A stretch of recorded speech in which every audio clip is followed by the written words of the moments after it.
तो भगवान आप पर कृपा कर देंगे। परंतु अगर आपने कपट करके दूसरा रूप बनाया तो फिर आपको भगवान नहीं प्राप्त होंगे। रामचरितमानस में सुंदरकांड में एक बड़ी सुंदर चौपाई है। कौन सी चौपाई है? निर्मल मन जन सो मोहि पावा, मोहि कपट छल छिद्र न भावा। भगवान कहते हैं निर्मल मन जन सो मोहि पावा, मोहि कपट छल छिद्र न भावा। सबसे पहले क्या कहा? कपट। और ये पूतना क्या है? कपट का रूप बना करके पहुंची है। तो और जैसे पहुंची तो भगवान को हाथ में लिया और अपना स्तनपान कराने लगी। अब स्तनपान कराया तो भगवान भी बड़े कौतुकी है, हमारे ठाकुर बड़े कौतुकी है।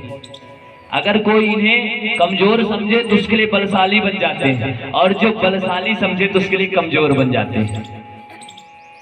माँ लक्ष्मी मैया भगवान को बलशाली समझते हैं तो भगवान एकदम कोमल बन जाते हैं। कहते हैं लक्ष्मी आप हमारे चरणों को छू करके मत दबाइए, दूर से दबाइए, हमें कष्ट हो रहा है। सोचिए। और जो कोमल पूतना कोमल समझ रही छोटा सा बालक, उसके लिए भगवान कठोर बन गए और दुग्ध पान करते करते प्राणों का भी पान प्रारंभ कर दिया भगवान ने। और कहते हैं मौसी जैसे ही प्राणों का पान करना शुरू किया तो चिल्लाने लगी कि बालक मुझे छोड़, मुझे छोड़। तो कहते हैं कि मौसी एक तो हम पकड़ते नहीं और जिसको पकड़ लेते हैं उसको छोड़ते नहीं।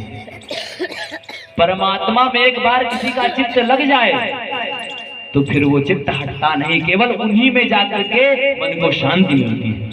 तो आकाश मंडल में उड़ी, भगवान ने उनके प्राणों का पान कर दिया और अपना मोक्ष दिया, मोक्ष दिया। एतत् पूतना मोक्षम। कंस को भगवान ने मोक्ष तो धाम को गया, परंतु जब कंस का उद्धार हुआ तो सुखदेव जी कहते हैं कंस वधम परंतु पूतना मोक्षम। क्यों?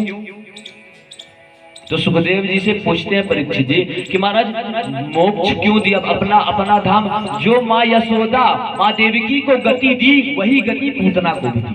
क्यों? परीक्षित जी प्रश्न करते हैं महाराज तो क्या कोई इनका बहुत सुंदर गुण था, ये पवित्र रही होंगी, इनका हृदय पवित्र रहा होगा? बोले नहीं, पूतना, पूत अर्थात पवित्र, और पूतना